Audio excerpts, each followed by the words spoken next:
नमस्कार साथियों, आपकी किरण की हिंदी में हार्दिक अभिनंदन, स्वागत है। तो आज हम वैदिक सभ्यता के बारे में पढ़ेंगे। वैदिक सभ्यता 1500 बीसी से लेकर 600 बीसी तक है। वैदिक सभ्यता को दो भागों में बांटा गया है, उत्तर वैदिक सभ्यता, उत्तर वैदिक सभ्यता। जो ऋग वैदिक सभ्यता है इसको हम पूर्व वैदिक सभ्यता बोलते हैं। इसका जो कार्यकाल है ये 1500 से लेकर 1000 बीसी तक है। उत्तर वैदिक सभ्यता का कार्यकाल जो है 1000 बीसी से लेकर 600 बीसी तक है। सैंधव सभ्यता के पतन के बाद भारत में वैदिक सभ्यता की नींव आर्यों द्वारा रखी गई।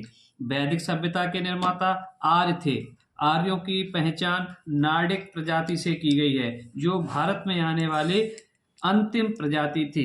इस प्रजाति को ही आर्यों का प्रतिनिधि एवं हिंदू सभ्यता का जनक माना जाता है। इनके मूल निवास स्थान के बारे में विवाद है।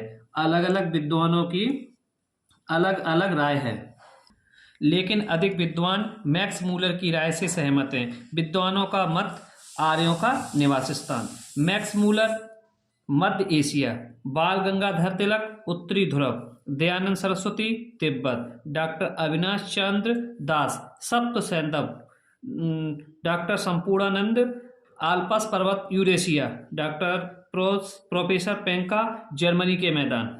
ऋग वैदिक आर्यों का निवास स्थान सप्त सैंधव क्षेत्र था। सप्त सैंधव क्षेत्र 7 नदियों का क्षेत्र है, जिनकी पश्चिमी सीमा सिंधु तथा पूर्वी सीमा सरस्वती नदी थी। नदियों में सर्वाधिक महत्वपूर्ण नदी सिंधु है। सबसे पवित्र नदी सरस्वती है।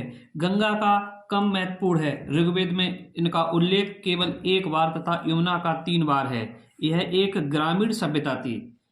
यह लोहे का इस्तेमाल करती थी। ऋग वैदिक समाज का आधार परिवार था। परिवार पितृसत्तात्मक होता था। आर्थिक जीवन के मूलभूत व्यवसाय कृषि व पशुपालन थे। कृषि योग्य भूमि को उर्वस अथवा क्षेत्र कहा जाता था। वैदिक मूल पाठ हम इसके बारे में अध्ययन करेंगे।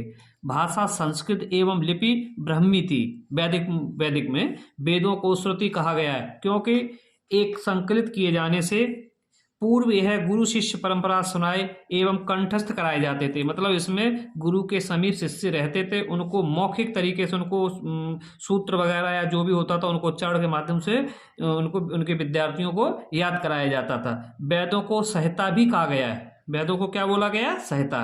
अपौरुषेय भी कहा गया है। त्रयी मतलब होता ऋग्वेद, सामवेद अथवा यजुर्वेद आते हैं। वैदिक साहित्य को हमने 2 भागों में बांटा गया है। पहला होता है ऋग वैदिक साहित्य और दूसरा होता है उत्तर वैदिक। ठीक है। और ऋग वैदिक साहित्य इसको हम श्रुति देवी उत्पत्ति भी बोलते हैं। इसको 2 भागों में बांटा गया, संहिता वेद और दूसरा है ब्राह्मण। ठीक है। संहिता वेद है, इसको हमने 4 भागों में बांटा है, ऋग्वेद, सामवेद, यजुर्वेद, अथर्ववेद। ठीक है। और ब्राह्मण को इसको बोला है, इसको 3 भागों में, ब्राह्मण, आर्यंक, उपनिषद। ऋग्वेद हमारा उसको इसमें बोला गया है वैदिक देवताओं की स्तुति के बारे में, और सामवेद छंदों के गायन की विधि है। यजुर्वेद में संज्ञा के संपादन की विधि। अथर्ववेद में संस्कारों एवं कर्मकांड का वर्णन किया गया है। उत्तर वैदिक स्मृति में ये हमारे 2 भागों में, एक वेदांग में 6 होते हैं, उपवेद 4। वेदांग 6 वो निम्न प्रकार है, जैसे शिक्षा, कल्प, व्याकरण, निरुक्त, छंद और ज्योतिष। जबकि उपवेद हमारे 4 हैं, आयुर्वेद, शल्य और गंधर्व और धनुर्वेद। अब जो वेद हैं इनको हमने 4 भागों में बांटा है, यानी कि ऋग्वेद, यजुर्वेद, सामवेद और अथर्ववेद।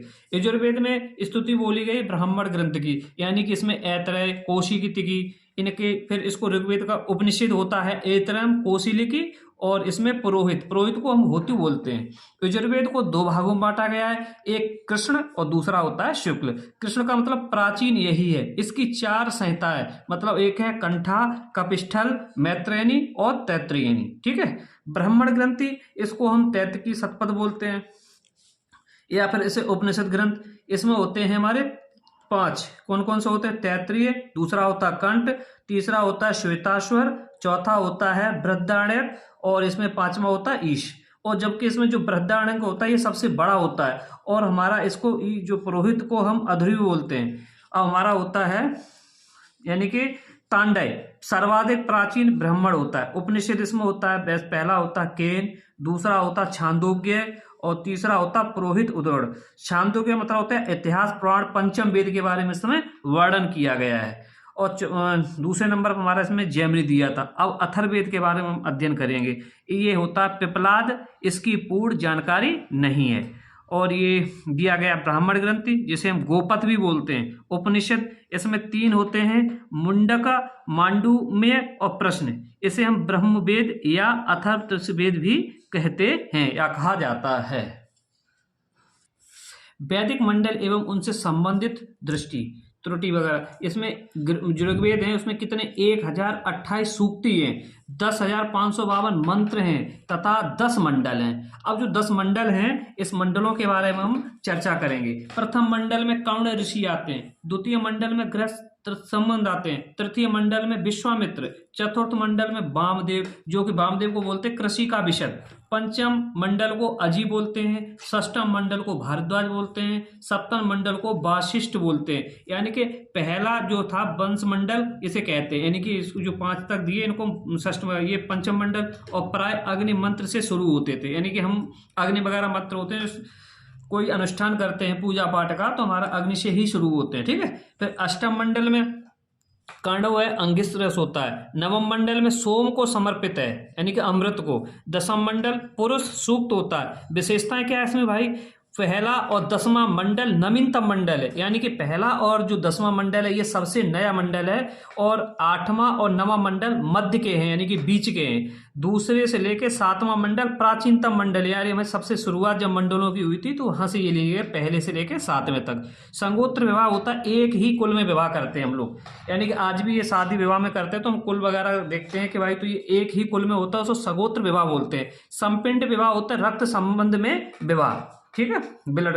तो वेदांग की बात की गई है, वो 6 वेदांग होते हैं, यानी कि इसमें होते हैं 6 वेदांग माने गए, इसे स्मृति अथवा परंपरागत माना गया है। तो वेद के अंग माने जाते हैं, वो कौन से जो हमने वेदांग 6 बोले इनके नाम है नाक, हाथ, मुख, कान, पैर, आंख। और वेदांग जैसे शिक्षा हो गया, कल्प हो गया, व्याकरण, निरुक्त, छंद और ज्योतिषी। वेदांग के 3 वर्ग हैं, यानी कि कल्प। पहला होता स्रोत सूत्र, दूसरा होता गृह सूत्र और तीसरा होता धर्म सूत्र। यानी कि स्रोत सूत्र हैं उनको हम विशाल यज्ञों के कर्म कांड में यूज करते थे, और शुल्ब सूत्र इसी से संबंधित है। भारतीय ज्योतिष का प्राचीनतम ग्रंथ है, यानी स्रोत सूत्र ये हमारे भारतीय ज्योतिष विद्या का ये सबसे प्राचीनतम ग्रंथ है। इनमें वैदिक यज्ञों अग्निवेदियों के माप हैं। वेदांग ज्योतिषी लगध मुनि। गृह सूत्र में क्या आते हैं, गृहस्थों द्वारा संपन्न उत्सवों तथा यज्ञों से संबंध, इनको हम गृह सूत्र बोलते थे। धर्म सूत्र में होता है कानून, रहन सहन, रीत रिवाज से संबंध, मनुस्मृति जैसे शास्त्रों का आधार है। वेदांग एवं उनके रचनाकार अष्टाध्यायी, यानी कि इसको पाणिनि बोलते हैं, पाणिनि की व्याकरण की पुस्तक है।